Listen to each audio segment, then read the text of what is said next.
A stroll along the shoreline for 3 teenagers in New Zealand. They're Afghan refugees, and they have mixed feelings about the sea. It's been more than 6 months since they left their landlocked home and started their odyssey to freedom. Smuggled through Pakistan, they boarded a leaky fishing boat, dreaming of a new life in Australia, but their hopes began to sink with their boat. The Norwegian crew of the MS Tampa spotted their stricken craft, and they were scrambled to safety. But that was far from the end of it. The blunt refusal of the Australian authorities to accept them as asylum seekers resonated across the world, until September the 11th, that is.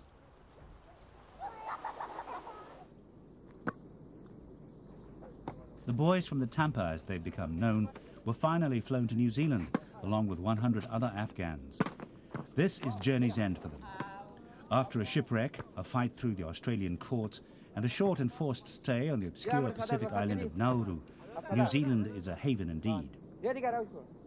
They may look happy enough, but life under the Taliban and the flight from Afghanistan has left deep scars. Healing, if possible, will take time. They've witnessed things that we will never understand, we will never see in our lifetimes or in our worst nightmares. And they have seen their family members killed, they've had their fathers taken from them and they've disappeared, they've had their sisters murdered, they've had desperately awful experiences. In the ancient Afghan community of Ghazni, south of Kabul, thousands of ethnic Hazaris were beaten, tortured and killed by the Taliban just for being a minority sect of Islam. Safar Ali Sahar's brother sacrificed his family savings to rescue him. The cost was $4,000 US, but no money could protect him in the journey that lay ahead. Our boat became damaged, and then really our life was in danger. 100% sure it was that our life was in danger. Everybody was crying and praying from Almighty Allah to help. For all its affluence, New Zealand is a small country, but it has a reputation for toleration and has agreed with the United Nations to take 750 asylum seekers a year. Most settle here in Auckland. City of Sail. Now, a few months after their arrival, the boys have been granted the status of New Zealand residents. It offers the kind of stability that's been missing in their lives. Before them, in their newfound home, the prospect of an education, unthinkable for them in Afghanistan.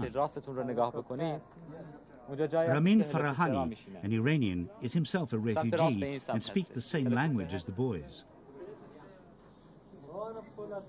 He has become like a big brother, helping them resettle and organizing day trips out. At the moment, they need a lot of love, caring. They want to be in touch with people. They want to talk to people what has happened to them, talking about their experience in the past. And they are like a dried sponge. They are ready for education. For years and years, they've been deprived of schooling, education, basic things they've been deprived of. The Basiri family have been allocated their new home. It's time for them to move out of the camp and into the community. The events of September the 11th stirred paranoia in some New Zealanders. They feared the Afghan refugees would only bring trouble and would be a burden to the taxpayer. In Australia, the asylum issue is proving the public isolationist. Here, refugee agencies are being overwhelmed with donations and help. The Afghans have been offered everything from furniture to computer and sewing lessons. I think that people in general were very, very proud to be New Zealanders when Helen Clark said, yes, we'll take 150 of these people, because we don't know how we can help people. You know, we hear about disasters in the news and we think, well, what can we do? And suddenly we had the opportunity to help people. And from my contact with people, everyone has been so generous. The children still have nightmares about the waves destroying their boat in the Indian Ocean. But the choice facing them in Afghanistan was a simple one. Join the Taliban's fight or be shot. We were oppressed. Our women had no freedom. Rather than dying there slowly, we decided to accept the danger and get out. We would rather die all together, as a family, trying to get a brighter future for our children.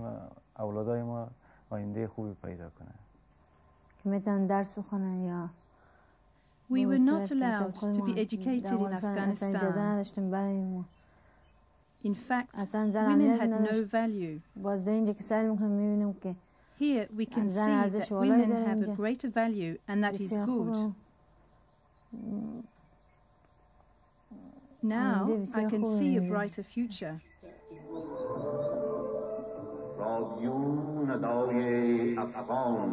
An Eastern voice booms out over Auckland's airwaves. For the Afghans, it's an echo of home.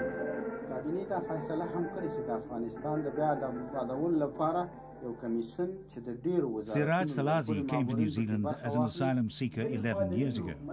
He broadcasts once a week to Auckland's 1,500 Afghans. Today, the news is good. An interim leader has been installed in Kabul.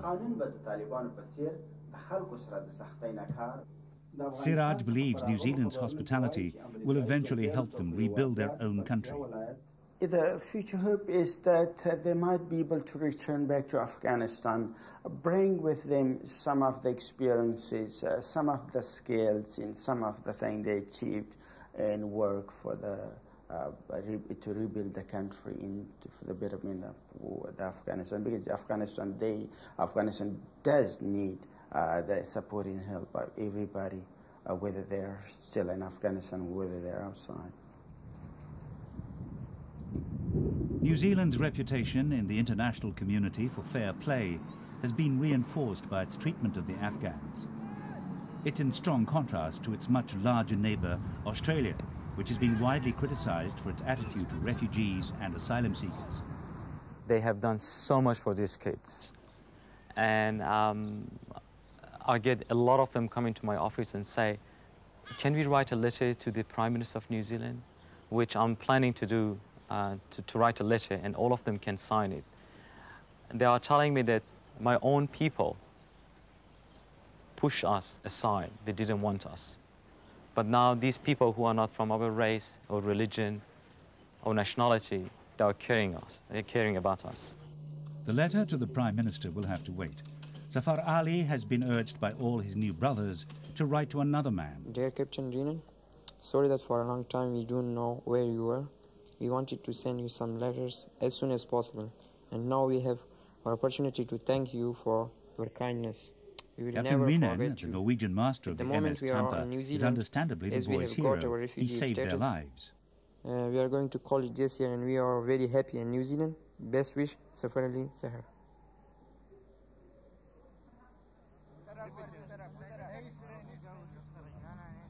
The boys are about to start college, and to all appearances, the move from the camp into the community has been a painless one. But despite the many kindnesses being shown to them by New Zealand people, life as a refugee is traumatic, underscored by grief and uncertainty. Some of them are very worried about their family. They're crying at night, especially. There's a boy in my room. He always cry, and I told him that, why are you crying? And then he's saying that I'm worried about my family, about his family. The Baha'i Church in Auckland has organised a traditional lunch for the boys, and they're celebrating some good news. The New Zealand government is making special efforts to reunite the boys with their parents. We have employed a social worker to make contact with family members back in Afghanistan as best we can, with the view to, if we can bring family members out here to join the boys, then that's what we'll be doing. The world appeared to be bent on turning its back on these young people. It took a shipwreck to highlight their plight as refugees. It took a stunning act of terrorism to highlight the plight of their country.